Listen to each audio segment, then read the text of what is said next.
Rebonjour pour les personnes que j'ai déjà vues. Il y en a un grand nombre qui est resté pour cette nouvelle conférence sur l'hôtel de 2025 enrichi, agile et décentralisé. Bienvenue une nouvelle personne qui vient de nous retrouver. Je m'appelle Laurent Delporte, j'anime un magazine sur l'hôtellerie de luxe en ligne, le DH Mag. Vous allez recevoir aussi une version papier qu'on va vous distribuer. Vous pouvez également retrouver à la sortie et sur les espaces presse du salon. Et puis j'accompagne également les hôteliers sur cette notion de concept. Et il y a quelques années, il y a 2 ans, j'avais travaillé sur un concept, la chambre origine, le thème sur la naturalité dans l'univers de l'hôtellerie et dans la chambre. Et c'était aussi dans le but d'imaginer la chambre de demain, la chambre du futur, puisque les projets qui vont ouvrir en 2020, 2025, 2022 doivent commencer à anticiper sur ces années-là, mais aussi sur les 20 prochaines années. C'est vraiment fini la période où on imagine un hôtel pour 30 ans. Rappelez-vous, le Ritz a été rénové en 1980. La dernière rénovation datait de 1980. Ils l'ont rénové plus de 30 ans après, en 2011 ou 12. Bon, ça c'est un autre sujet. Pour refaire le même, avec un peu de technologie, pour refaire le même, ils auraient pu en profiter, comme a pu le faire l'hôtel Le Crillon, d'apporter une certaine modernité dans cet écrin historique. Ils ont refait le même, mais ça c'est vrai que c'est une certaine vision. Aujourd'hui, quand on construit ou on rénove un hôtel, il faut se dire, ok, ça, je le garde pour 20 ans, mais ça, dans 10 ans, je sais déjà que je vais le changer. Et il faut anticiper la vie de demain, les nouvelles habitudes que vont avoir les clients pour pouvoir faire un hôtel qui va durer, tout en sachant que vous allez pouvoir rénover certaines parties tous les 5 à 8 ans. Le sujet est vaste. Nous pourrions encore passer aussi une journée sur ce thème-là. Nous pourrions aborder plein de sous-thèmes très intéressants. Nous avons 3 personnalités aujourd'hui très intéressantes qui vont nous apporter leur éclairage sur cette vision de l'hôtel de demain. Et je vais les laisser se présenter. Nous avons Serge Mesguich, donc vous êtes directeur du pôle investissement au sein de la BPI. Rappelez-nous un peu ce que fait la BPI et votre rôle. Donc BPI France, c'est un acteur un peu incontournable du secteur du tourisme, puisque quelques chiffres, si dans le tourisme représente autour de 7% du PIB, nous c'est 15 à 20% de nos interventions au niveau général. Donc ça commence dans la société la plus petite, à l'amorçage, jusqu'à des opérations de prêt et d'investissement. Et moi, je suis responsable de la partie investissement, donc c'est prise de participation. Donc on prend des participations dans des sociétés, en capital minoritaire et en capital patience, parce qu'on sait que dans l'hôtellerie, il faut un peu de temps pour construire de la valeur. Donc c'est bien, vous pouvez prêter de l'argent aux hôteliers. Pardon ? Vous pouvez prêter de l'argent aux hôteliers. Oui. C'est voilà, bon à savoir, ceux qui ne vous connaissaient pas encore. Karim, juste à côté, Karim Solayavout, vous êtes directeur général de Logis Hôtel. Vous pouvez nous dire un mot sur votre parcours et sur Logis Hôtel ? Alors, Logis Hôtel, on le sait peu, donc c'est anciennement Logis de France. Pour vous donner une vision un peu différente de cette chaîne d'hôtels qui est uniquement fait d'indépendants, restaurateurs et hôteliers, c'est un volume d'affaires de 2 milliards d'euros aujourd'hui en France, 1 milliard en hébergement, 1 milliard en restauration.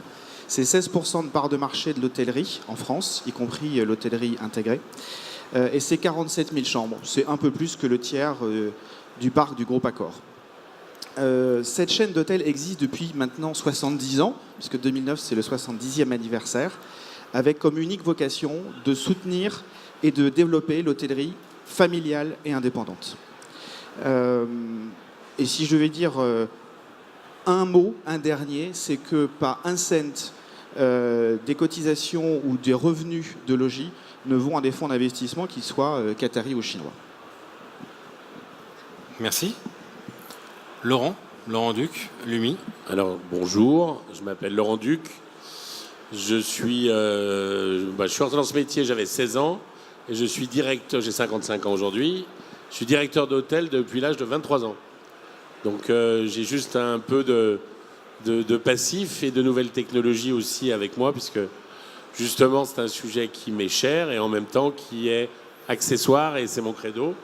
Et je suis président national de l'hôtellerie française à Lumi, donc qui représente un petit peu plus de 50% des hôtels en France. Et en tout cas, qu'on essaye d'emmener vers une nouvelle forme d'offre au travers des nouvelles technologies, tout en restant eux-mêmes. Merci. Pouvez-vous nous préciser le nom de l'hôtel et son niveau? Alors mon hôtel s'appelle l'hôtel Ariana, il est à Villeurbanne, c'est un hôtel bureau de 100 chambres en centre-ville. Merci, c'est bien, ça vous permet de situer nos intervenants. Serge, vous avez travaillé sur l'hôtel de demain au sein de la BPI. Quel est cet hôtel? Pouvez-vous nous en dire un petit peu plus? Je suis désolé, mais c'est plus un hôtel. Donc voilà, fin de la question. Non, quelque part, c'est une boutade, mais c'est vrai qu'il y a beaucoup de choses qui ont évolué dans l'hôtellerie. En fait, ce sont des codes qu'on connaît notamment par un nouvel acteur qui n'est pas de l'hôtellerie, mais de la part hôtel, s'appelle Airbnb, et qui a donné en fait ces codes de convivialité, de plus de convivialité, d'immersion dans la ville. Et ces codes-là, quelque part, les hôteliers d'aujourd'hui, parce que la révolution, elle est déjà en marche, ces codes-là sont en train d'apparaître dans ces nouvelles formes d'hôtellerie. Donc, on pensait que c'était de la techno.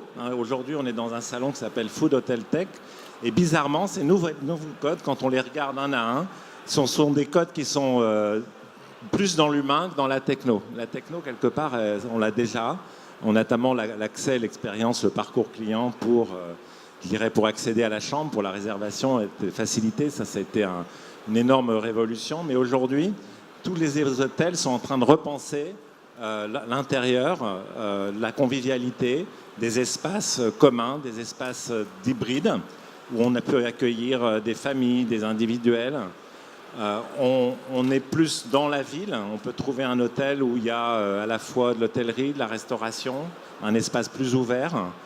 Et ça, ce sont des nouveaux codes en fait qui font évoluer l'hôtellerie aujourd'hui. C'est de l'hospitalité. C'est par exemple aussi un personnel plus polyvalent qu'il ne l'était. C'est un peu la fin du check-in avec un desk où on a des personnels qui peut être adaptés, barista, qui peut être aussi à la réception, qui peut avoir plusieurs tâches, y compris à toutes les postes de la hiérarchie d'un hôtel. Donc il y a des changements profonds pour pouvoir accueillir le client différemment. Et le bâtiment, quelque part, le bâtiment de demain, doit être repensé en fonction de ça. Donc en fait, c'est à partir du client que l'hôtel de demain se construit. C'est ces attentes nouvelles qu'on doit pouvoir avoir dans les bâtiments, sachant qu'il n'y a pas d'exclus dans l'hôtellerie de demain. Aujourd'hui, les hôtels qui se repensent, les hôtels qui existent déjà, puisque l'hôtellerie de demain concerne pour nous, en tout cas en tant que BPI France, autant la rénovation d'hôtels que des hôtels qui sont construits from scratch, de zéro. Et quels sont les points clés que vous notez sur un projet où il faut investir? Et à quel moment vous dites non, ça, je n'investis pas parce qu'il n'y a pas une vision de développement durable, effectivement, une vision technologique? Tous les codes actuels doivent être respectés. C'est-à-dire qu'on n'a pas enlevé certains codes et mis à la place de nouveaux. Par exemple, tous les codes qui sont l'accueil, l'humain, l'insonorisation, la literie, la connectivité, le Wi-Fi, ça c'est des codes qui doivent être des cases qui doivent être déjà cochées. Mais maintenant, aujourd'hui, on doit pouvoir avoir de nouvelles cases à cocher. C'est ça qui est particulier dans cet hôtel de demain. Et quelle case?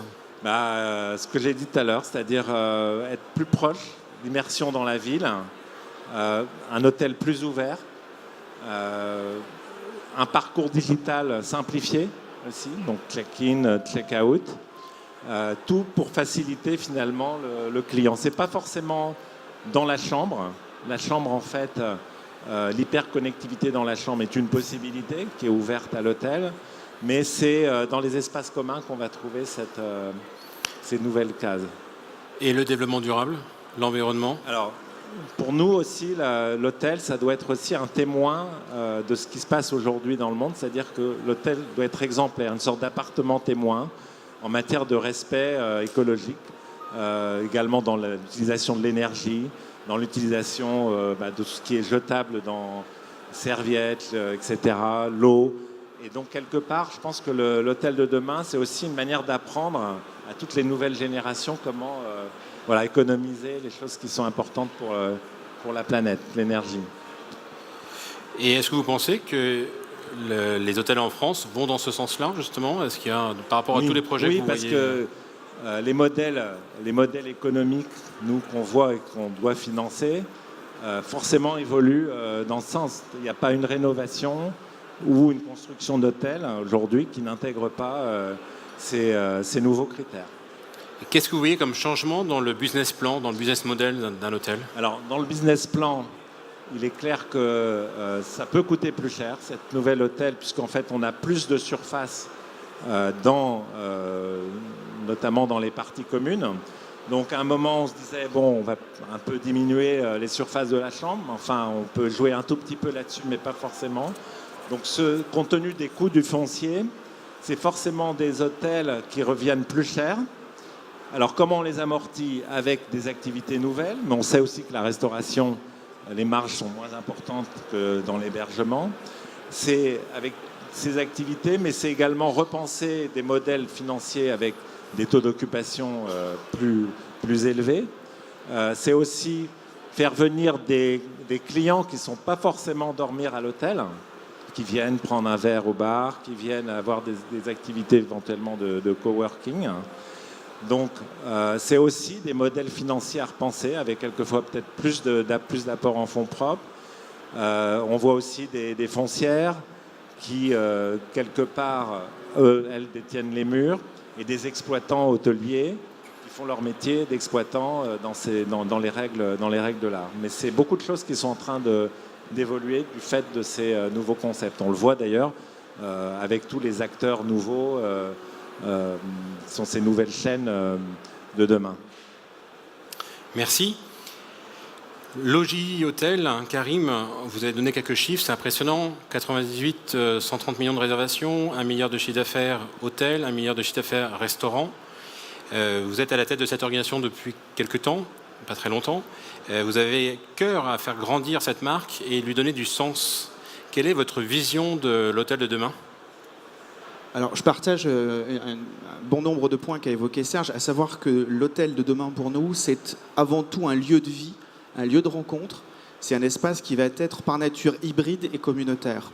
On voit à quel point, et j'ai insisté pour vous dire que nous étions des restaurateurs hôteliers, 2400 restaurateurs hôteliers indépendants, parce que la restauration, elle facilite le fait de faire rentrer les locaux, qui permettent de consolider également une activité le week-end, par exemple, quand les hommes et les femmes d'affaires ne sont pas là. Donc la restauration, elle permet de consolider les deux activités d'hébergement, et une belle restauration, elle permet souvent de capter une belle clientèle, d'améliorer les taux d'occupation et d'améliorer le pricing moyen.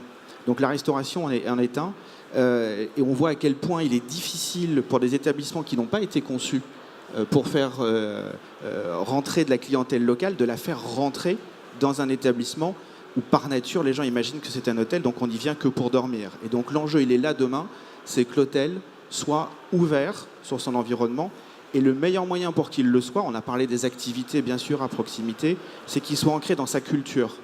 C'est à la fois la culture du propriétaire qui l'incarne, les propriétaires exploitants qui incarnent le lieu, qui incarnent la façon d'accueillir et de vivre l'expérience dans l'hôtel, mais c'est aussi être ancré dans sa culture, dans son environnement. Et là encore, la restauration est un magnifique moyen d'être ancré dans sa culture en faisant travailler les maraîchers locaux, les apiculteurs, les fromagers, bref, l'ensemble des acteurs économiques locaux. Et on pourrait parler d'ailleurs de parfois même, y compris en ville, y compris sur des établissements de grande capacité, d'artisans hôteliers, parce que c'est cette passion du métier qu'on a et dans l'hôtellerie et dans la restauration qui fait qu'on peut la transmettre à des clients et qu'on est résolument différent et résolument ancré dans son territoire. Ça, c'est vraiment donner du sens. Je vais donner un exemple. J'ai été en Côte d'Ivoire, on faisait une conférence, et là-bas, les hôtels avaient cœur de faire comme chez nous. Et à un moment donné, je disais, j'étais dans un bar, dans une chaîne, et je leur dis, je voudrais une boisson locale. Qu'est-ce que vous avez? Et il me répond, on a du Coca ou un Canada Dry. Je dis, vous n'avez pas plus quelque chose de plus local. Est-ce que vous voulez faire travailler Coca ou Canada Dry, ou vos produits locaux. Et en discutant avec eux, ils m'ont dit oui, on a une boisson de Bissau à base de fleurs d'hibiscus, et puis il y avait d'autres choses. Et spontanément, ils ne le faisaient pas. Et ensuite, on avait eu une conversation aussi avec un boulanger local où il voulait mettre en avant toujours du pain français, la baguette par exemple. Et alors, pendant ce colloque-là, ce même week-end, il y avait un Sénégalais qui avait remporté la 3e meilleure baguette de Paris. Et on voyait, et c'était symptomatique, et ça c'est un peu partout dans le monde, où le présentateur du JT était content de dire « Regardez, un de nos frères a reçu la meilleure baguette de Paris, et sa baguette est bien meilleure que celle qu'on trouve chez nous. » Mais c'était tout le débat à un moment donné de dire « Mais vous avez plein de céréales de très bonne qualité localement, pourquoi vous allez acheter de la farine ailleurs blanche que vous n'avez pas pour faire du pain qui en plus sera déceptif? Et mettez plutôt en avant votre savoir-faire local, et ça c'est important. J'ai eu une mission l'an dernier en Azerbaïdjan pour un groupe hôtelier local. Ils sont venus me voir en me disant voilà, on veut être au niveau du Hilton, Marriott, on fait la même chose. Alors je disais bon, vous voulez mettre un chocolat le soir pour vos clients? Oui, par exemple. J'ai dit non, rien ne vous oblige à mettre un chocolat le soir. Ayez une intention locale, mais faites travailler votre pays, votre implantation, parce que ça donne du sens, c'est authentique, et ça donne du sens dans l'expérience client, qui est un vrai sujet aussi pour demain.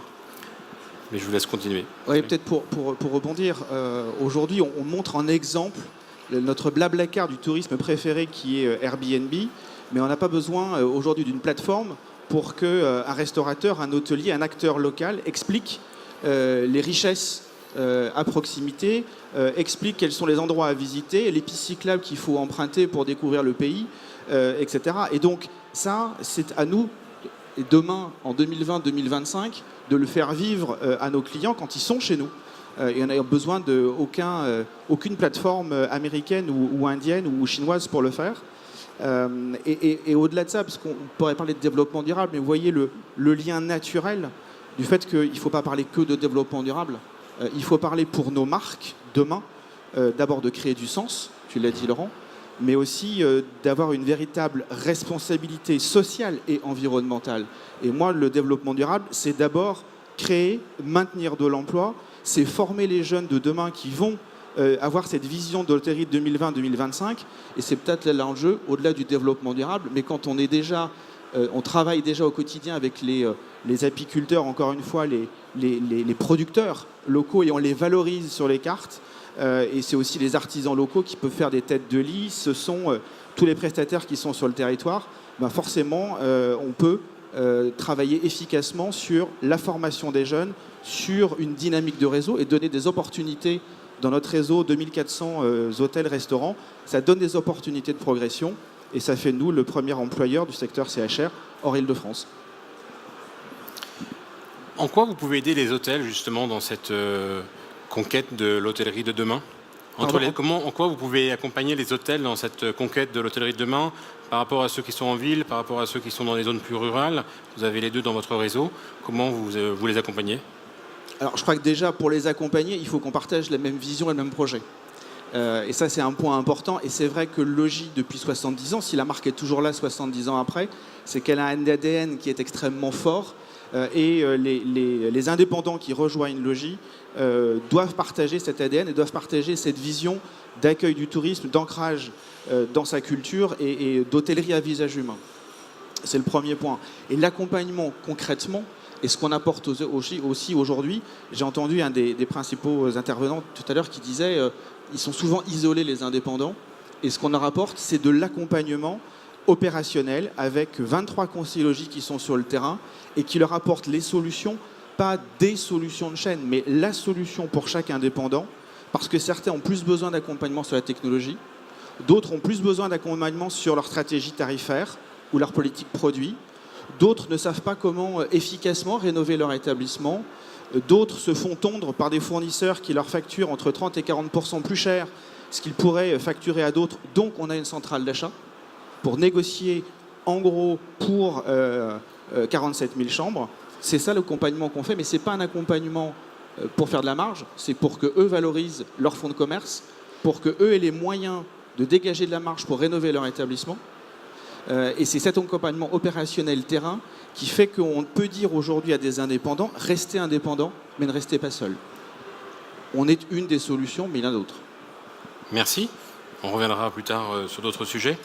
Laurent Duc, vous avez connu beaucoup d'évolutions. Vous avez connu l'hôtel de l'an 2000, l'hôtel, maintenant on parle 2025. Quelle est votre vision justement en tant qu'hôtelier de votre parcours sur l'hôtel de 2025 ? Alors, d'abord, de vivre beaucoup de technologie, oui et non. La technologie a évolué.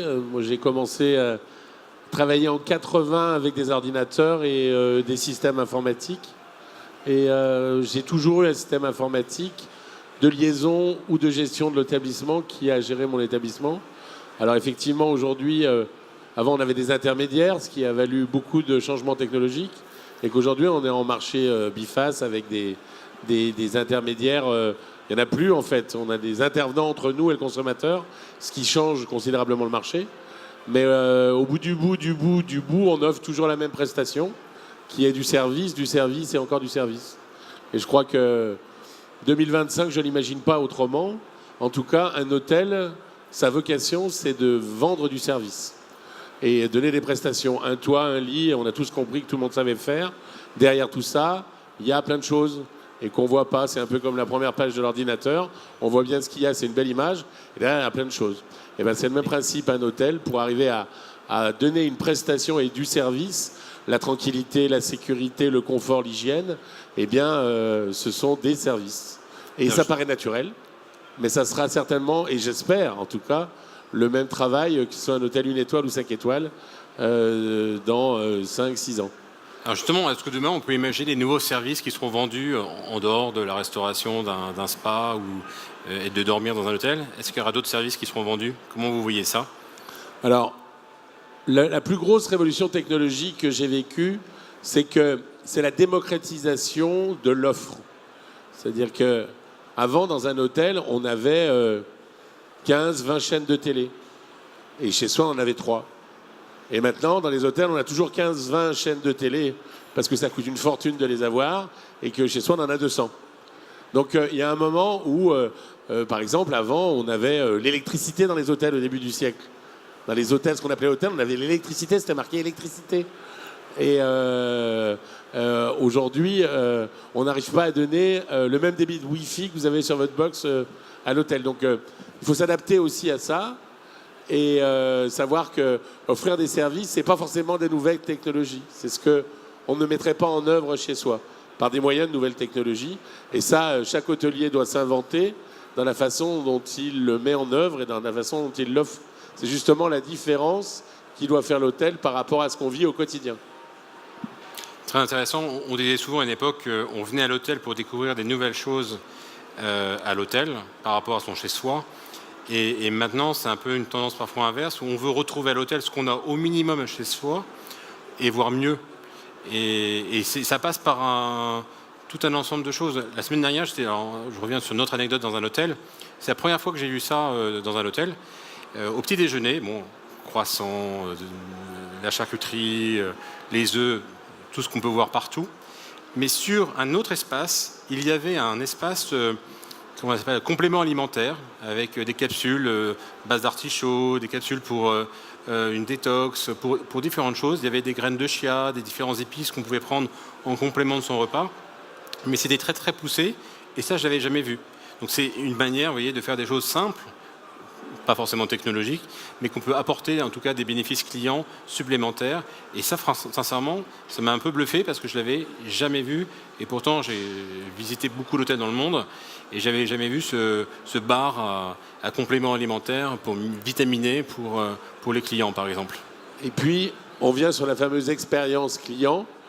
Et quelle expérience a un client lorsqu'il va retrouver la même offre de petit déjeuner, que l'on soit à Lyon, je vends ma paroisse tout le temps, hein, Paris, Marseille. Et bien rien qu'entre Lyon, Paris et Marseille, je pense que le petit déjeuner est différent et les habitudes sont différentes. Et les obligations de standardisation qu'on a vécues par, je dirais, la modélisation de l'hôtellerie dans les années 70, il fallait que le consommateur, il ait la même chaîne, lapsus d'un indépendant révélateur, la même offre partout sur un même standard. Et bien aujourd'hui, je pense que la grande opportunité pour l'hôtellerie à venir, c'est justement d'offrir une expérience différente et qu'à à Lyon, on ne prend pas son petit déjeuner avec les mêmes produits parce qu'on n'a pas les mêmes produits. Et que je pense que on devrait être beaucoup plus large et beaucoup plus dans l'offre sur ce qu'on donne en produits d'une proximité directe de là où on existe. Et la standardisation, je pense, aujourd'hui, c'est ce qui a certainement tué beaucoup d'hôtelleries indépendantes parce qu'ils ont voulu ressembler à, alors qu'il fallait qu'ils existent. Et j'ai les logis à côté de moi, donc je sais de quoi je parle. L'offre hôtelière aujourd'hui, elle doit correspondre à une expérience là où l'hôtel est. Alors avec des minimums, bien sûr, hein, mais pourquoi forcément mettre que des croissants alors que c'est très parisien la bagatelle croissant et que on a d'excellents pains à Marseille et je sais pas, une pompe à huile par exemple qui peut être servie au petit déjeuner. Alors ça fait rire pour ceux qui ne connaissent pas, mais c'est effectivement une pâtisserie qu'on fait dans le sud et on trouve jamais ça dans les hôtels. Et ben moi, j'ai des collègues hôteliers dans le sud, ils mettent de la pompe à huile et ils expliquent ce que c'est leur fameux pompe à l'huile et qui est très bon au petit déjeuner. Ça, c'est essentiel. Le nombre de fois que j'ai vu des choses, on me dit « Ah non, ça ne marche pas ». Je dis « Attendez, est-ce que vous avez accompagné le client pour lui expliquer ?» Parce que c'est parce qu'on met quelque chose dans un hôtel que ça va fonctionner. Moi, j'avais vu récemment une barrique à thé. Donc, ils parfumaient le thé et il y avait une barrique qu'on pouvait tourner pour faire un thé vraiment 100% personnalisé. Je dis « Oui, mais si vous n'accompagnez pas le client pour lui expliquer, ça ne marchera pas. Si vous l'accompagnez, ça peut justement être une nouvelle expérience. Et ça, c'est le supplément d'âme qu'on retrouve dans les régions de France, par exemple. Et donc après, la nouvelle technologie, elle est là en appui. Elle est là en appui. Mais après, il y a le gap. Je dis en 10 ans, le modèle économique de l'hôtellerie a changé. La façon, on a plus évolué en 10 ans dans la façon dont on imaginait se vendre. Hein, puisque effectivement, alors on parlait de personnel polyvalent. Aujourd'hui, la polyvalence que je demande, ce serait la simple application, moi, chef d'entreprise, de l'utilisation d'un compte Facebook au titre personnel à je me lâche et j'utilise au titre professionnel. Je dis Facebook, Instagram, etc. Mais simplement de savoir utiliser ce qu'on est capable de donner des avis sur tout le monde et on est incapable de vendre ce qu'on a au quotidien chez soi. Et ça, notre boulot aujourd'hui, dans l'offre de service, c'est justement de participer. On a peur de se lâcher, par exemple. En disant, tiens, ce matin, j'ai fait une belle brioche, elle est magnifique, hop, je la mets en vente. Et moi, la première victime, parce que pensez bien qu'avec la représentation que j'ai, je ne suis pas tous les matins dans mon hôtel. Et justement, quand c'est comme ça,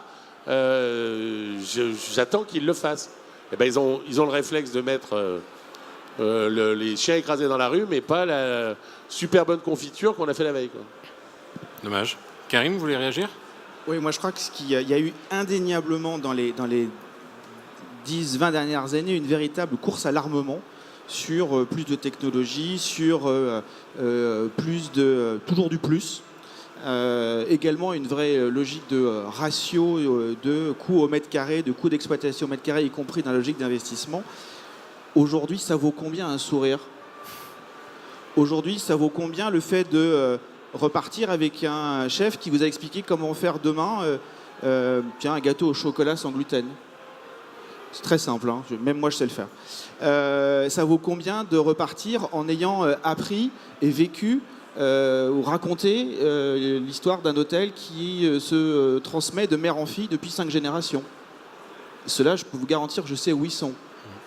Ça vaut combien tout ça ? Je ne sais pas. Mais en tous les cas, ça vaut très clairement le fait que les indépendants aujourd'hui reprennent des parts de marché de manière indéniable et d'ailleurs ils sont copiés par les chaînes qui ont compris qu'il fallait déstandardiser si elles voulaient offrir quelque chose qui va marquer et qui va donner envie de revenir ou en tous les cas de revenir dans la même catégorie ou dans la même philosophie d'établissement. Oui, moi je reconnais qu'effectivement les chaînes, par rapport à l'hôtellerie de demain, sont adaptées beaucoup plus lentement que les indépendants, qui ont été beaucoup plus agiles prendre plus de risques. Parce qu'au départ, les chaînes, c'est assez contrariant en fait. Le problème dans l'hôtellerie, c'est qu'on a des clients de nature très différente. Vous avez un touriste chinois qui ne va pas manger la même chose au petit déjeuner qu'un touriste américain. Vous avez un corporate, un homme d'affaires, un groupe d'événementiel, et tout ça se mélange dans le même hôtel. Et donc, les hôteliers n'ont pas voulu prendre de risques. Et c'est ça le sujet, c'est qu'en faisant du ventre mou, on reste dans le ventre mou. Et on voit aussi d'autres capitales européennes prendre le pas parce qu'ils ont plus de cran pour pouvoir offrir des valeurs nouvelles. Donc, aujourd'hui, faire de l'hôtellerie, c'est les basiques. On ne vous entend pas. Oui, c'est les basiques, mais c'est également prendre plus de risques sur tous ces aspects-là. Et c'est payant parce qu'aujourd'hui, avec les réseaux sociaux, les OTA, ces hôtels indépendants, ils ont autant de moyens de se faire connaître que les chaînes. D'autant plus qu'il y a des valeurs aussi qui sont toujours là, comme le service, l'accueil, comme je disais tout à l'heure, l'humain, ça restera plus fort dans l'hôtel que la techno, même en 2025. Vous pensez à quel pays? Tout à l'heure, quand vous disiez, en Europe, il y a des pays qui étaient plus... Berlin et Amsterdam. Je dirais que si vous avez l'occasion de passer dans ces deux villes, c'est là où il s'est passé le plus de choses. Et également, ça a permis d'augmenter l'offre hôtelière qui a augmenté. Par exemple, Berlin, c'est plus 50% d'activité en 5 ans. Londres, c'est plus 8000 chambres. Et Amsterdam, c'est là où sont essayés les nouveaux concepts. À Paris et dans les villes françaises, on n'est pas en reste. Mais quand je vois qu'on a créé les plus grands groupes européens, il faut qu'on se réveille. Il ne faut pas qu'on s'endorme. On dort bien dans nos hôtels, mais on s'endort un peu sur nos lauriers. Voilà. Ça aussi, c'est un sujet. C'est que je trouve que les hôtels deviennent de plus en plus des hôtels de destination. C'est-à-dire qu'on va à l'hôtel même pour rester, dormir, vivre une expérience dans l'hôtel, alors qu'à une époque, on venait à l'hôtel juste pour dormir et on sortait tout de suite. Et je me souviens, comme moi j'ai travaillé aussi chez Accor il y a quelques années, j'avais souvent des directeurs qui me disaient non mais de toute façon les gens ne viennent pas manger chez moi. Ils sont là à Paris, ils vont plutôt sortir à l'extérieur. Et en même temps, je dis il faut renverser la courbe. Si dans votre hôtel il y a le meilleur concept de restaurant ou quelque chose de très différent qu'on ne trouvera pas ailleurs, pourquoi votre client que vous accueillez ne va pas rester sur place? Et ça, effectivement, on voit aujourd'hui quand même des concepts de restauration, par exemple, ou des spas, ou des choses qui font rester les clients au sein d'un hôtel, et que si on est bien dans l'hôtel et qu'on s'y sent bien, on n'a pas forcément envie d'en sortir. Je veux aussi rajouter, dans l'engagement de l'hôtel, je rappelle qu'un hôtel, on y est reçu 24 heures sur 24, on a du personnel 24 heures sur 24. Donc le minimum du minimum du minimum, c'est 3 personnes par jour. Et qu'avant, on répondait, moi j'ai un hôtel de 100 chambres, on devait répondre entre 70 et 80 fois au téléphone par jour. Là, maintenant, le téléphone de l'hôtel sert à 10% de mes réservations, au plus, 10. À ça, téléphoner pour commander les croissants le lendemain matin, et puis appeler son fils pour savoir s'il est bien arrivé à l'école. Grosso modo, c'est-à-dire qu'ils ne répondent plus au téléphone. Ils ne saisissent plus de réservation, grâce à des formidables...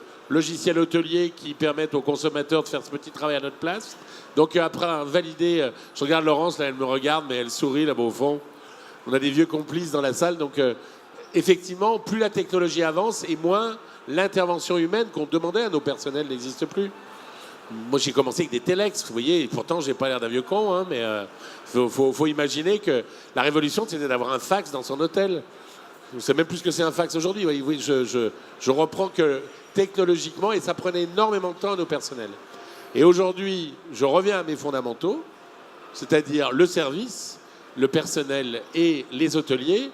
Une fois qu'ils ont géré leur web planning, une fois qu'ils ont contrôlé la qualité de leur chambre, parce que ça, il n'y aura jamais de machine qui le fera, puisque c'est l'œil humain et en tout cas la touche et la façon dont on veut se vendre et la façon dont on veut qu'on nous regarde, eh bien, il a plein de temps à consacrer à ses clients. Et déjeuner chez soi, petit déjeuner chez soi, et plein d'enrichissement pour voir comment les clients reçoivent l'offre qu'on peut donner. Parce que c'est le dernier signal avant qu'ils partent. Et celui-là, s'il n'est pas impeccable, et on est obligé de le donner, c'est obligatoire dans un hôtel, contrairement à toute autre forme d'hébergement qui puisse exister en France, c'est obligatoire de donner en tout cas d'avoir offert un petit déjeuner.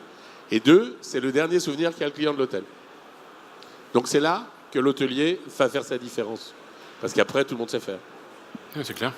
Oui, la techno, ça va permettre aussi de passer moins en administratif. Parce que quelque part, encore aujourd'hui, la relation, quand vous allez louer une voiture ou la première relation avec un hôtel, c'est une relation administrative. Je pense pour aussi un touriste étranger. Et ça, demain, ça va être une évolution importante. Puisque tout ça va être géré beaucoup plus facilement avec les outils. Et le personnel, qui d'ailleurs, je pense, demande que ça, hein, quand ils sont formés dans des écoles, c'est de pouvoir faire de la conciergerie. Quand je dis la conciergerie, c'est un bien grand, c'est accueillir le client, être à l'écoute de ses besoins. hein. Il peut s'aider de la techno, mais il doit être aussi là, parce que si les gens vont à un hôtel, c'est aussi qu'ils ont besoin de contact, ils ont besoin de cette présence. Et on voit d'ailleurs des différences assez surprenantes dans des hôtels dits standards de chaîne, selon, par exemple, la qualité du directeur. Moi, la première fois que j'avais commencé dans l'hôtellerie, je voyais 2 hôtels qui se ressemblaient.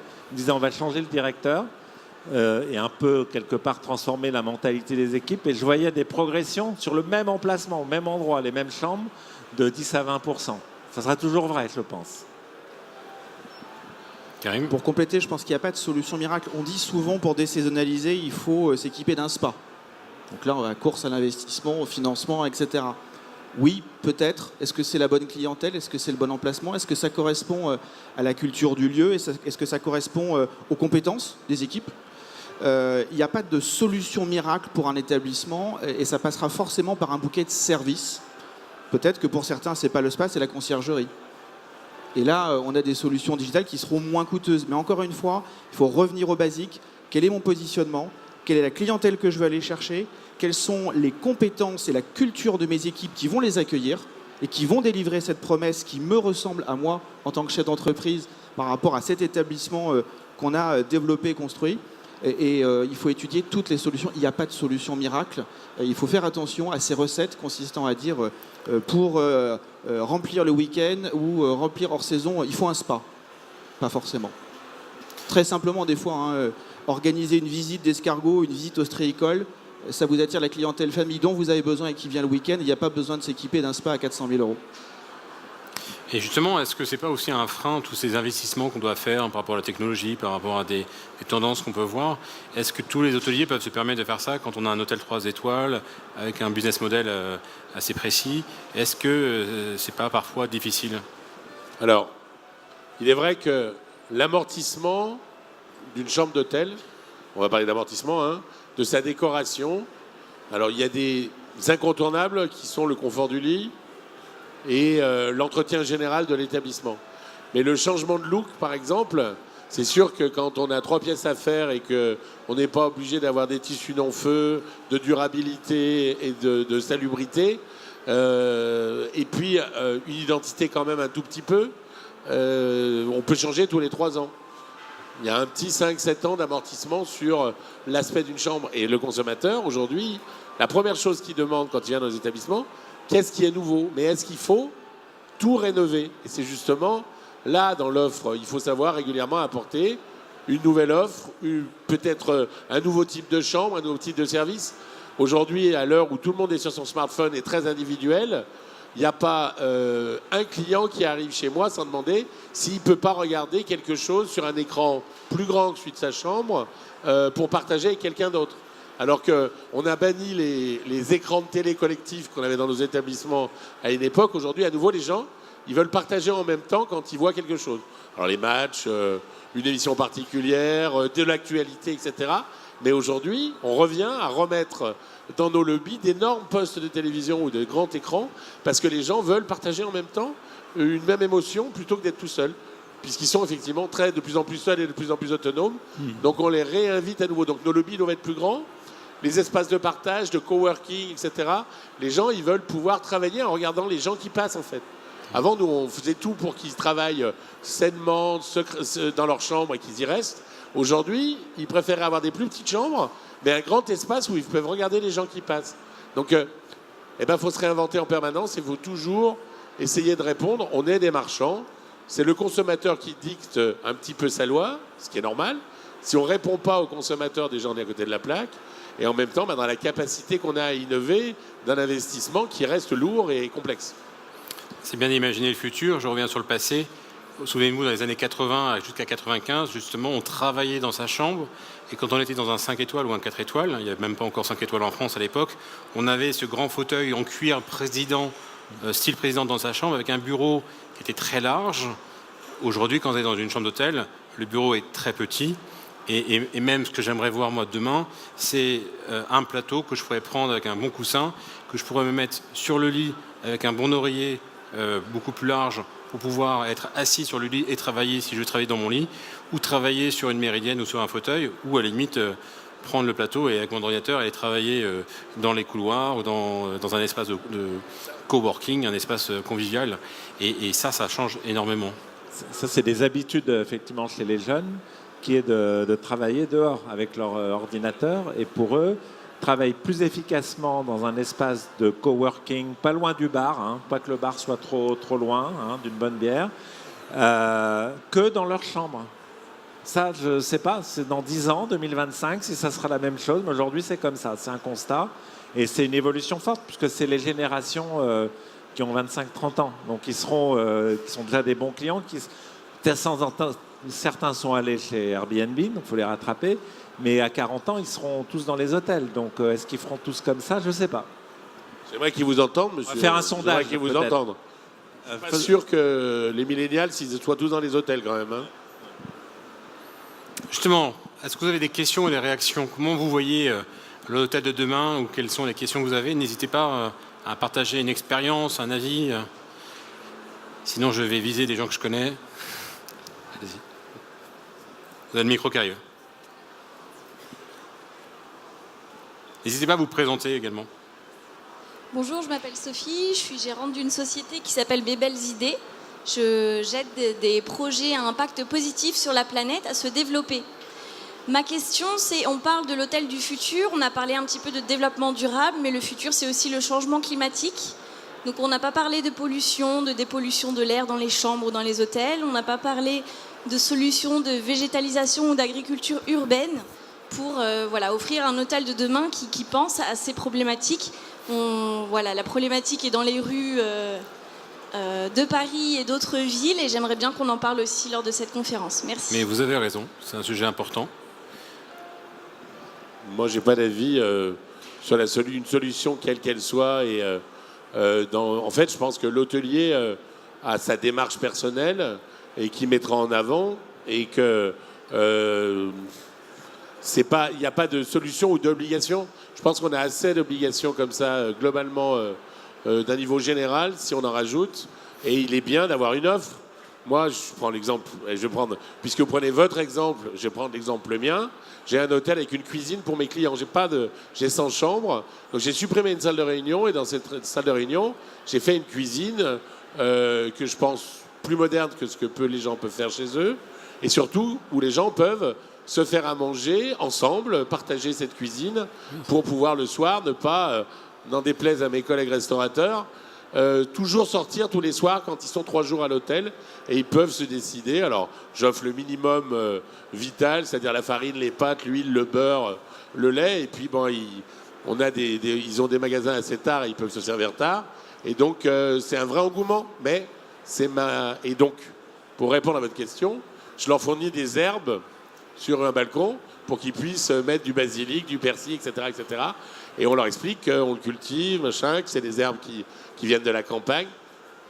C'est une sensibilité personnelle.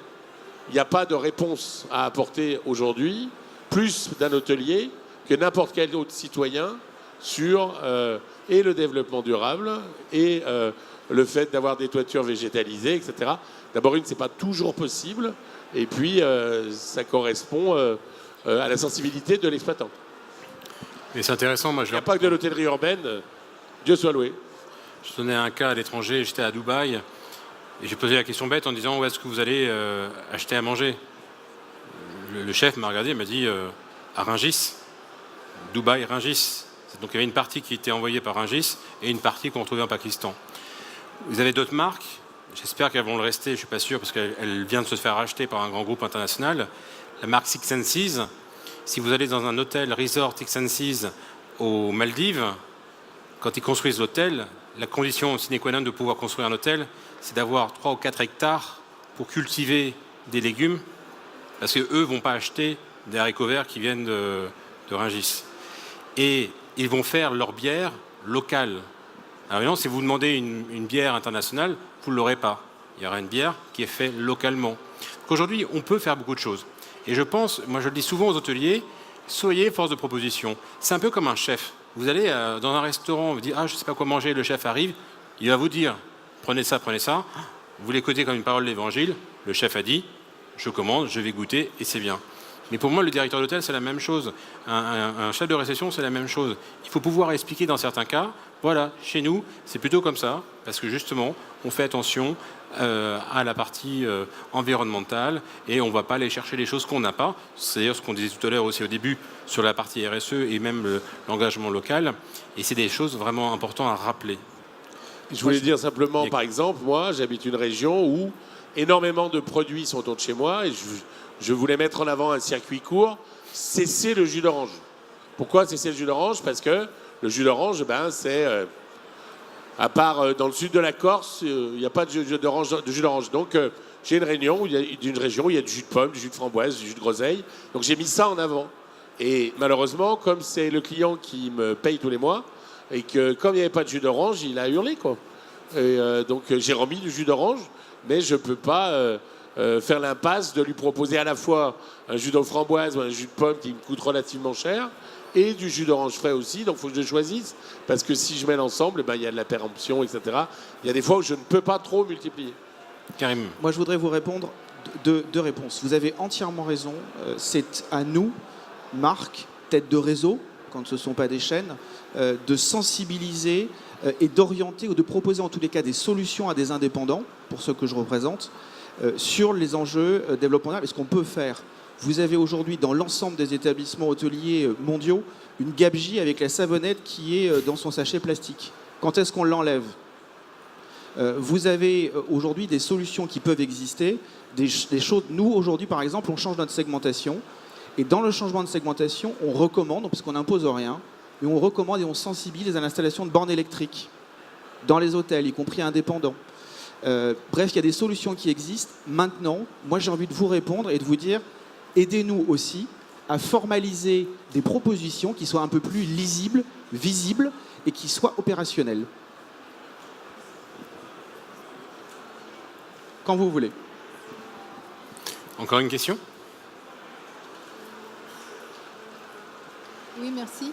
Un exemple de solution opérationnelle, récupérer l'eau de pluie pour nettoyer les voitures et les trottoirs.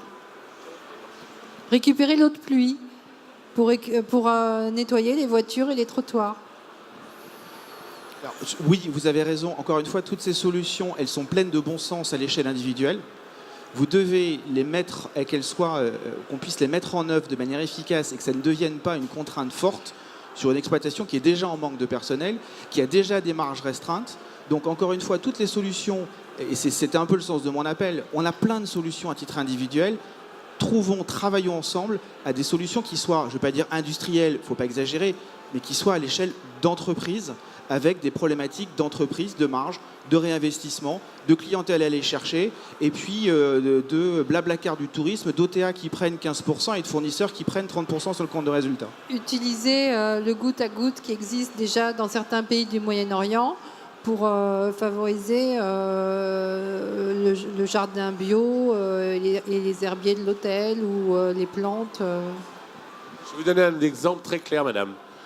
Moi, j'ai voulu arrêter les bouteilles d'eau dans mon établissement parce que c'est de l'eau qui vient souvent de loin, qu'il faut la transporter, qu'il y a du plastique autour, etc. J'ai dit, j'habite une ville, c'est l'eau d'Évian qui n'est pas utilisée, elle arrive devant chez moi. C'est le Rhône. Donc je vais prendre l'eau du Rhône, qui est de bonne qualité, organoleptique, etc. Je vais la transformer. Sauf que derrière, l'eau, j'ai légalement le droit de la garder 3 jours. Donc ça me coûte plus de personnel de sortir l'eau que j'ai microfiltrée, que j'ai mis dans des bouteilles pour mes clients, dans les chambres qui ne sont pas utilisées et qui n'ont pas utilisé. La durabilité légale, c'est 3 jours. On sait très bien qu'il n'y a aucun problème au-delà. Mais pour autant, je n'ai pas le droit d'avoir de l'eau ouverte plus de 3 jours. Donc tous ces soucis-là, on essaye d'avancer. Sur la consommation directe, ça va. Mais la bouteille que vous offrez dans la chambre, la logistique pour tenir ces bouteilles d'eau qui ont été ouvertes parce qu'elles ne durent que 3 jours, quand vous avez 50-60% d'occupation, ça tient du mystère, quoi. Faut une personne dédiée à l'eau. On va avoir des porteurs d'eau. Vous la mettez au bar et les gens se servent. Alors d'abord, tout le monde n'a pas un bar, madame.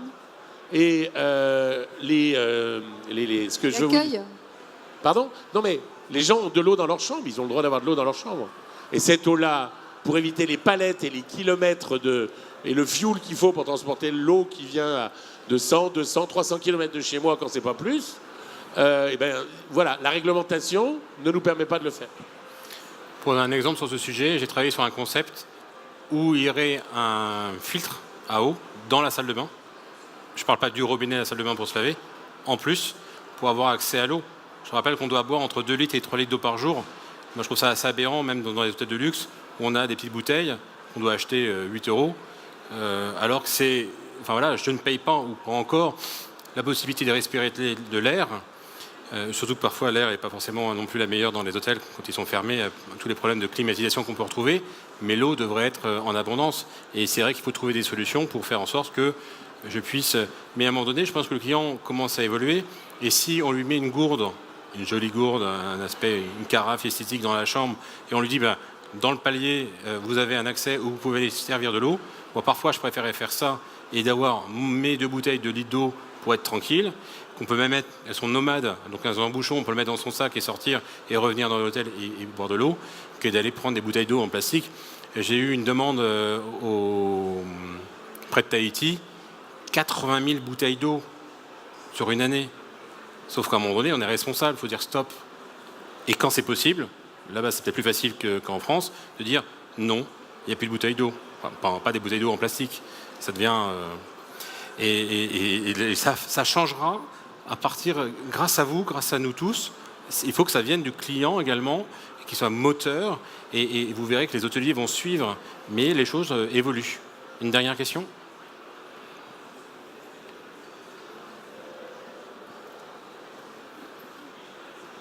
Si, alors moi je crois beaucoup effectivement à la couche de techno qui rend possible aujourd'hui le retour de l'humain dans l'hôtellerie. Mais ma question c'est, est-ce que vous pensez que l'hôtel de 2025 sera classé ? Parce que le classement hôtelier aujourd'hui n'est pour moi plus nécessaire. Vous êtes tombé sur le bon client. Je pense que le classement correspond à un inventaire. Mais le classement n'est pas restrictif. Le classement, il donne un certain nombre de valeurs communes à une lisibilité. Aujourd'hui, les détracteurs du classement, c'est ceux qui veulent être en marge de ce qu'est un hôtel, mais quand même de s'appeler hôtel. Donc l'hôtel, il a une définition. Et ceux qui n'ont pas la bonne taille, qui veulent mettre plus de personnes, qui sont capables de faire des chambres sans fenêtre, de partager des chambres avec des lits superposés, on n'a pas le droit à tout ça, nous, parce que la réglementation nous l'impose. Donc, dans le classement, et je pense que chaque catégorie d'hébergement doit avoir son classement. Donc, un hôtel, c'est un hôtel. Aujourd'hui, là où il y a le drame et sur le classement, c'est qu'il y a plein de gens qui veulent faire de l'hôtellerie, mais ce n'est pas de l'hôtellerie. Ce ne sont pas des hôtels. C'est une autre offre d'hébergement. Donc, donnons un autre nom à d'autres formes d'offres d'hébergement pour lesquelles il y a des clients, mais arrêtons d'appeler un truc qui n'est pas hôtel, hôtel. Et donc, je suis pour le classement hôtelier, et je pense qu'on l'a inventé en France, et on a été copié dans le monde entier dans la lisibilité. Si le classement hôtelier n'avait pas d'intérêt, les marques ne se classeraient pas. Parce qu'eux, ils vendent une marque. Et les seuls qui ne se classent pas, c'est ceux qui, justement, sont un peu détracteurs et ne remplissent pas complètement et voudraient avoir une lisibilité et une offre tarifaire qui correspond à un pseudo, un 3, un 4, un 5. Moi, franchement, ça fait 10 ans que je suis président de l'hôtellerie française, ça fait 30 ans que je travaille. Il est clair que une lisibilité qu'apporte le classement n'est pas un prix. Les gens vont dire « Ah ben ça vaut pas un 3 étoiles, ça vaut pas un 2, ça vaut rien ». C'est simplement d'apporter une lisibilité objective et pas subjective à un produit et qui peut être mesuré. Après, derrière, il y a plein d'autres choses qui ne rentrent pas dans la mesure. Je vous rappelle qu'on arrive d'un classement où il y avait 42 critères de classement à 250 et que le classement évolue et tous les 5 ans, il est remis en question, ce qui n'était pas le cas du précédent. Voilà. Et des fois, il vaut mieux être un très bon 4 étoiles qu'un mauvais 5 ou un très bon 3 étoiles qu'un mauvais 4. Il faut répondre au classement qui correspond à son segment clientèle. Il ne faut pas vouloir être ou la grenouille ou carrément l'inverse, quoi. J'ajouterais quand même, il y a des marques, si je prends Parc Hyatt en 2000, quand ils ont ouvert le Parc Hyatt à Paris, ils ne se sont pas souciés du classement 4 étoiles à Paris. Ils ont dit, voilà, les chambres minimum, c'est 45 mètres carrés. Alors que le classement, c'est à partir de 23 mètres carrés, 24 mètres carrés pour un 5 étoiles. Donc il y a cette flexibilité d'en sortir. Karim, vous voulez rajouter ? Excusez-moi. Oui. Pour répondre à monsieur, comment vous mettez en parallèle les classements des réseaux sociaux actuels qu'on trouve sur tous les sites internet par rapport au classement hôtelier justement, où les clients d'aujourd'hui nous sélectionnent et nous recherchent par rapport à la note qu'on obtient, qui est aussi un classement sur Facebook, sur Google, sur TripAdvisor, etc. Alors, je n'ai pas de... Je veux dire, le classement est objectif. Il y a un état des lieux dans le classement hôtelier. Les avis en ligne ont un autre avantage ou un autre inconvénient. Ils décrivent une expérience personnelle. Mais combien de consommateurs sont en capacité de savoir ce qu'est un 3 ou un 2 étoiles quand ils s'en sont pas... on sait que l'offre touristique en 2 ou en 3 étoiles correspond à des surfaces, etc. Et c'est l'offre générale qui... Alors, le consommateur, après, il a un avis personnel. Alors, c'est vrai qu'il est un peu... le consommateur, quand il va venir à Paris en plein été, il va se retrouver au mois d'août avec un 4 étoiles à 150 €. Et quand il va aller dans une ville en France, alors qu'il y a un énorme salon dans cette ville, il va se retrouver difficilement un hôtel 2 étoiles à 150 €. Donc, il va dire, ah ben, ça vaut pas un 2, ça vaut pas un 4. Le jugement est complètement différent. Et vous ne pouvez pas comparer les deux à la seule, je dirais, usurpation du système de notation d'étoiles qui appartient à l'hôtellerie et assurément pas à des réseaux sociaux qui les utilisent. Le jour où ils mettront des vachettes, des fleurs et des triangles, ça ira très bien. Mais s'ils ont choisi le système d'étoiles, c'est franchement dans une idée de penser que l'avis personnel correspond à qui est subjectif, correspond à un avis objectif qui est le classement. Merci Laurent. Une dernière réaction avant de terminer. Peut-être Karim ? Non, le classement apporte une vraie visibilité pour la clientèle internationale, il ne faut pas l'oublier. Après, on n'a pas tellement non plus le choix, parce que vu ce que ça coûte quand on n'est pas classé, qu'on est hôtel, aujourd'hui, on n'a plus trop le choix. Après, charge à chaque marque d'ajouter, encore une fois, sa patte, d'ajouter son positionnement avec une segmentation X ou Y. Et ça correspond encore une fois, revenons à qu'est-ce que veut le client. Qu'est-ce qu'il attend ? Il attend aujourd'hui une expérience. Il ira après faire son jugement en fonction des avis des autres clients dont il pense qu'ils lui ressemblent ou pas, et il jugera s'il a les moyens ou pas de s'offrir cette expérience. C'est le prix. Voilà, stratégie tarifaire. Et je vais aller plus loin. Je suis représentant européen pour la France. Je parle 4 langues. Je suis opposé à un classement européen général. Pourquoi ? Parce que quand vous avez une chambre de 20 mètres carrés avec une terrasse de 20 mètres carrés à Séville ou en Corse, pour un 5 étoiles, ça vaut largement une suite de 40 mètres carrés à Stockholm. Parce qu'on n'a pas le même climat, on n'a pas la même façon de vivre. Donc je pense que le climat est vraiment, même nous, la France, entre la montagne, la mer, les Antilles, etc., notre classement parfois est obsolète quand vous imposez la climatisation à 2000 mètres d'altitude ou le chauffage à Pointe-à-Pitre. Mais ce sont des choses objectives et qui doivent être adaptées à l'offre touristique locale. Donc, il y a une lisibilité commune et il est important de pouvoir mesurer cette lisibilité pour le consommateur. Merci Laurent. On va devoir s'arrêter car une prochaine conférence va commencer dans quelques instants. Merci à vous tous. Rendez-vous à la prochaine édition. Ce sujet ne sera jamais terminé. Et en tout cas, merci de votre présence. À très bientôt.